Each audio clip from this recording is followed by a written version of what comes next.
evening and welcome to another fascinating episode of the Chocolate Box Presents. I'm your host, Chocolate Drop, and as usual, guess who's in for a fascinating program?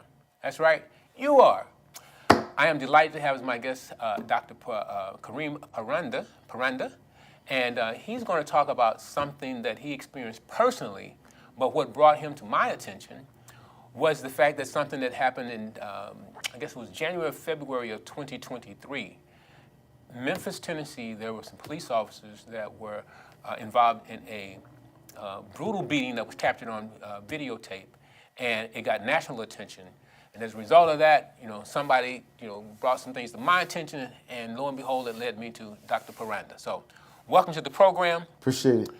And let's just get right into it. Mm-hmm. Now, let's start by saying that you are a former police officer. I am. Right? Yeah. So, with this incident that happened in Memphis, how does that relate to you? Yeah, so, on multiple levels. I was an African-American police officer in the South. I actually worked at an agency not too far from where we're at. And I was also a member of a violent task force, or a zero-tolerance task force is what they called it. Because they call it the Scorpion. They call that unit the Scorpion Unit. Okay. So different agencies have different nicknames for it. But y'all know what they mean, right? Yeah. Okay. It stands out as like something to be feared. Yeah, feared and all that jazz, right? And usually these units consist of specialized officers who are trained to do certain tactics. Sometimes it requires that, sometimes not. It's just an officer who's really proactive and not afraid to mix it up in the community with people who are considered violent offenders. And so the Zero Tolerance Task Force that I was a member of was geared towards stopping gang violence before it happened. It was a summertime unit put together, assembled with several officers from the Street Drug and Addiction Unit, officers from the gang unit, and also school resource officers, because most of these kids that were involved in the violence were from middle school and high school. And so they put this task force together to be proactive. And what ends up happening is that usually these task forces are assigned to impoverished areas. Usually impoverished areas have the higher incidence of crime. And so you predominantly black folk or people of color. Typically, that's what you run into. And being an African-American officer in a system that, was, most people would say, was born out of slave catching, it's like, how can you be a sellout or a traitor? And you're dealing with all these different stigmas and whatnot as it relates to your race and what side of the fence you're on as a police officer. Like who you with, as Bernie Mac said, who you with? Yeah, no doubt, one of them things, right? And so, with that violence task force, it puts you in a lot of high-risk situations where you're pulling out, doing a lot of felony traffic stops, people with guns, drugs, known offenders, and anything can happen at the drop of a dime. And so, these types of task forces have a lot of use of forces that come with them, where people resist arrest, people try to get away, and our goal is to make sure that we apprehend them safely and put them in custody without incident. But sometimes it doesn't work that clean. So do they know in advance that I'm being chased by? I know Memphis was called the Scorpion Unit, but I know this particular special force is after me. So therefore, they have a reputation. I don't want to be captured. Yeah. The agency I worked for wasn't that established with this task force. It was just a zero tolerance task force that was put together for the summer months. So it wasn't a permanent unit like the Scorpion Task Force was. And so the dynamics were a bit different, but yet similar because of the focus and the target in being proactive with enforcing the law.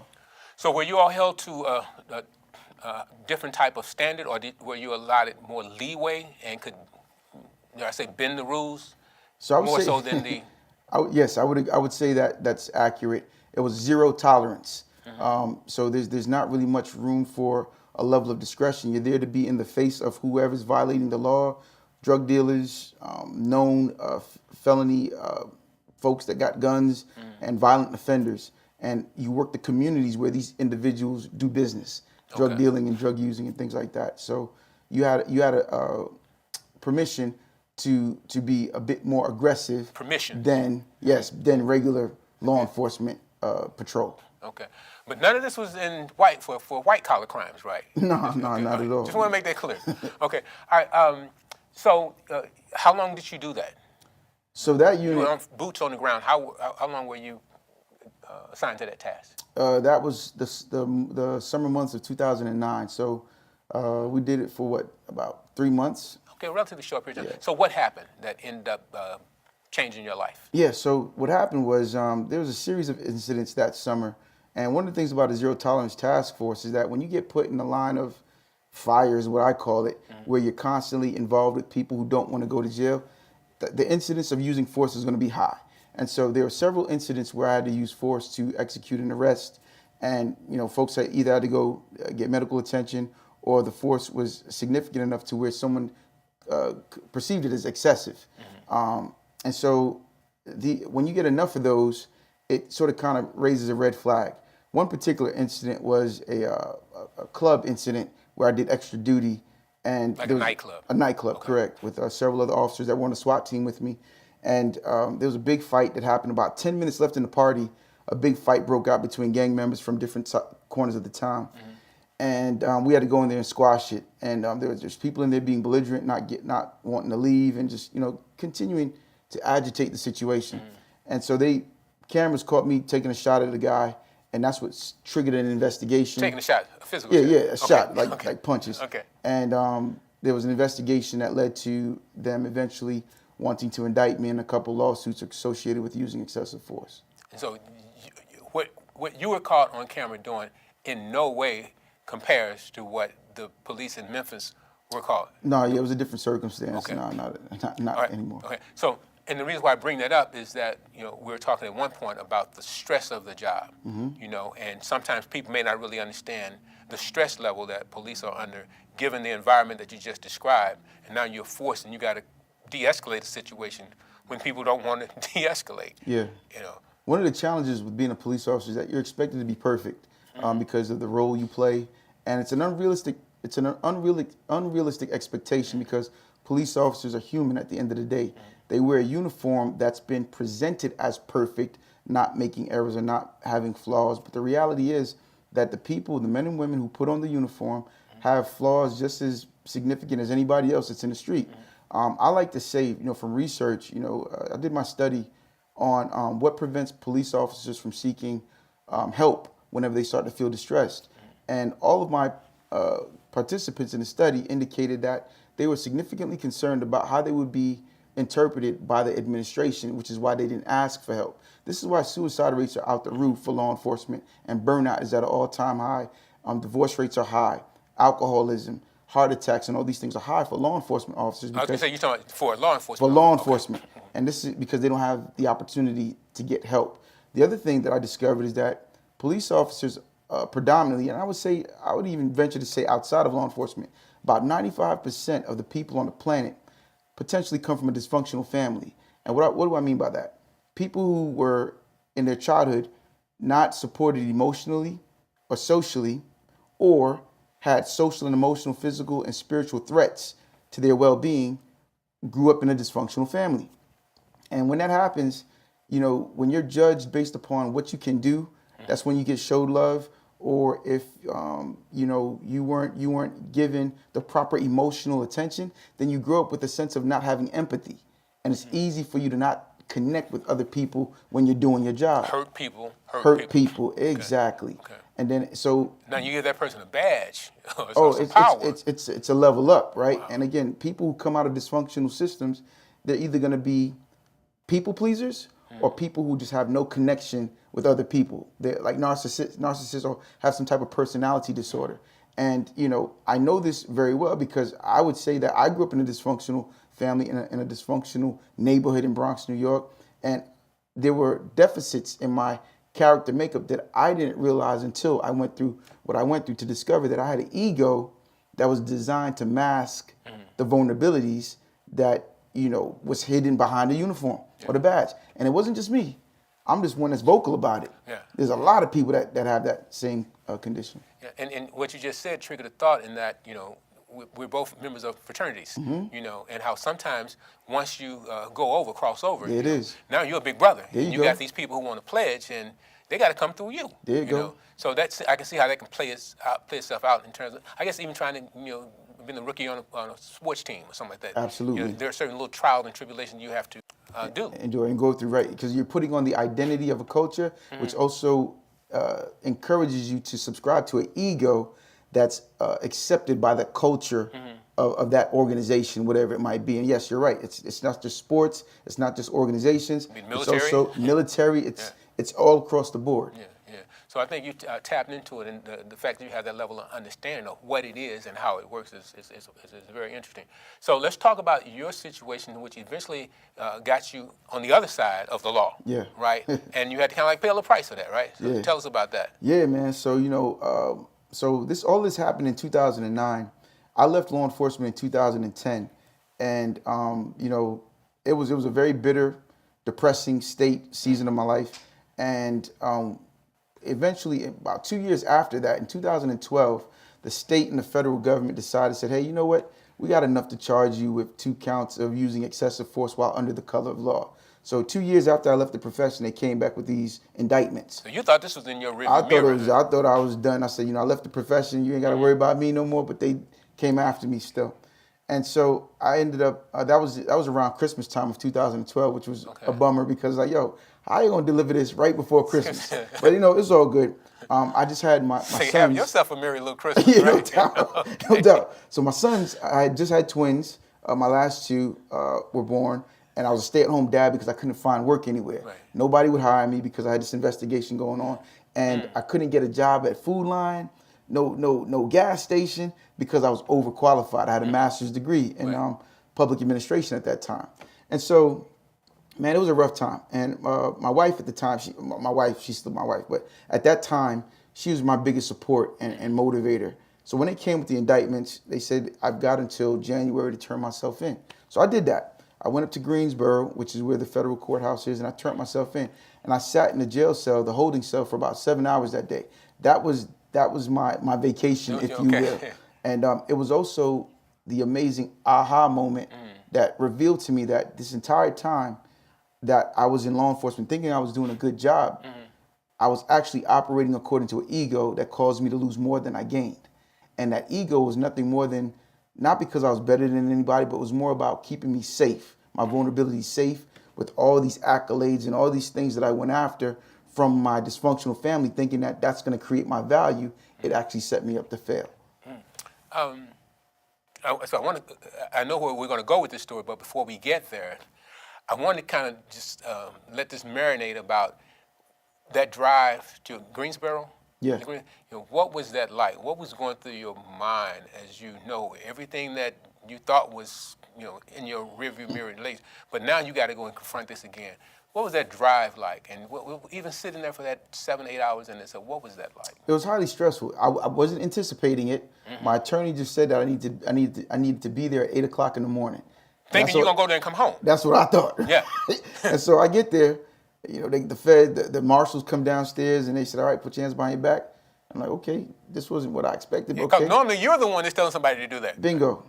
So, they did that. They processed me and everything. I'm like, oh, this is getting real. Yeah, this is getting real. And they put me in a cell, closed the door. And I remember, I even articulated this in my book. I remembered when I heard the jail cell open and close, it reminded me of a garbage can. It reminded me of that. And the reason I say that is not because the people that were in this cell were garbage, because there were about several other people in there with me. It was this notion of when you throw away trash, you don't think about it ever again. That's how I felt sitting on that side of the fence. And now I understood clearly at that moment why everybody ran from me, why people didn't want to go to jail.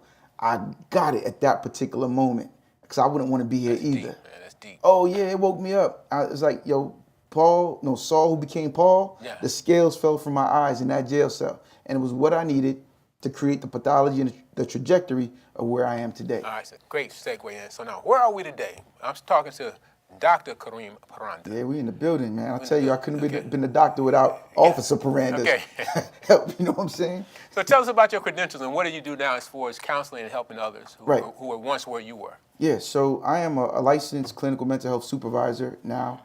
I own and operate my practice here in Charlotte, self-taught counseling and consulting. And I also have several other businesses, a nonprofit, Achieving Success on Purpose, where we work with youths ages 12 to 17. We offer them free counseling through our BRIC program.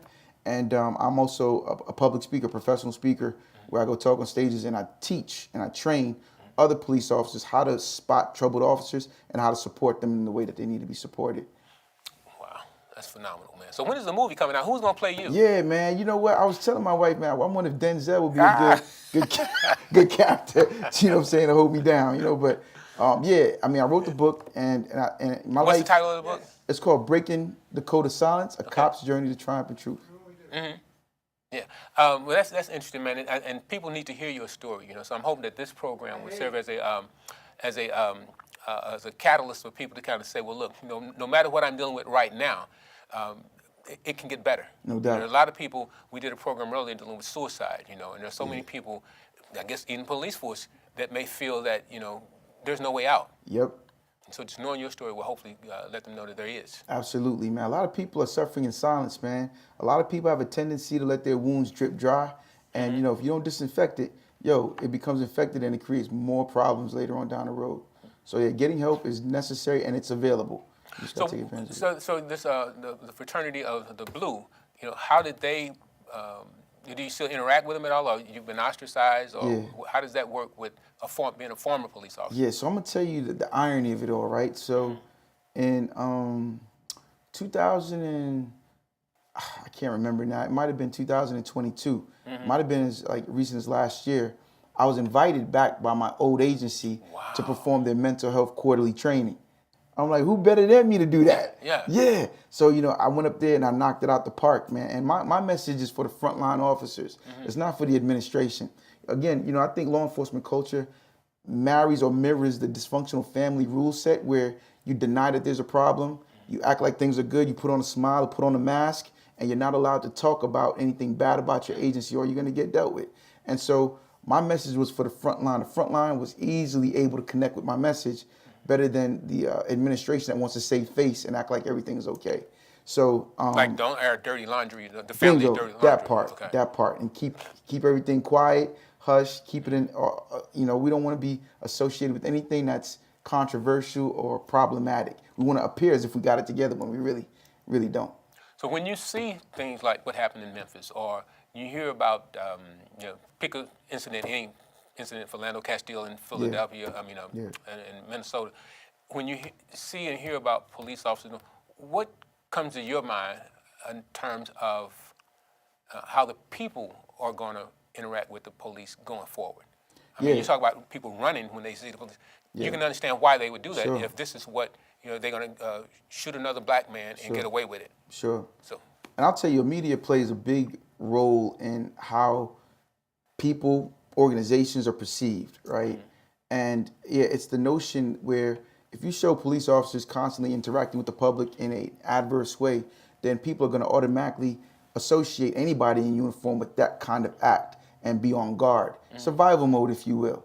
I mean, heck, I get scared when I get stopped by the police, even though I might have a lead foot, or I might have forgot to put my seatbelt on, but I know I'm a law-abiding citizen, but I still get nervous even if I'm pulled over. But I know it's for a reason. Let me find out why. And so it's really critical to be respectful in the exchange. But the media plays such a pivotal role in influencing and impacting the way we show up when we encounter the very thing that they say is a threat. And police officers or young black males are considered like predatory images in our media today. And it is problematic, and it definitely complicates the narrative of building community trust.